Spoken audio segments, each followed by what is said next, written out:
బాహుబలి 2 సినిమాతో జాతీయ స్థాయికి ఎదిగాడు ఎస్ఎస్ రాజమౌళి.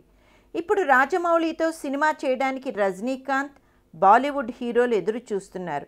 బాహుబలి 2 ప్రచారం కోసం లండన్లో హల్చల్ చేస్తున్న రాజమౌళి అక్కడ మీడియాతో పాటు స్థానికులతో కూడా మీట్ అవుతున్నాడు. ఆ సందర్భంగా మీ ఫేవరెట్ హీరో ఎవరు అన్న రొటీన్ ప్రశ్న ఎదురైంది.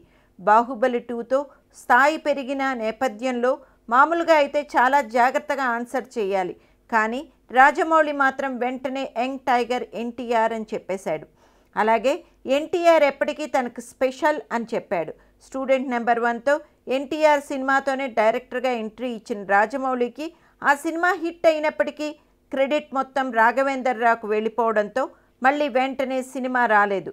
కాస్త గ్యాప్లో మరోసారి కూడా ఎన్టీఆర్తోనే సింహాద్రి సినిమాని తెరకెక్కించి హిట్ కొట్టాడు. నిజానికి ఆ సినిమాతోనే ఎన్టీఆర్ స్టార్డమ్ వచ్చేసింది. అయినప్పటికీ రాజమౌళి విషయంలో మాత్రం ఆ తారతమ్యాలు చూపించలేదు. ఇప్పుడు రాజమౌళి కూడా ఎన్టీఆర్తో రిలేషన్ విషయంలో మాత్రం ఎంత స్థాయికి వెళ్ళినా కూడా ఎప్పుడూ ఒకే మాట చెప్తూ ఉండటం నిజంగా అభినందించాల్సిన విషయం. లండన్ నేషనల్ మీడియాలో ఎన్టీఆర్ని ఆకాశానికి ఎత్తేసిన రాజమౌళి అని ఇండస్ట్రీలో ఒక వార్త హల్చల్ చేస్తోంది.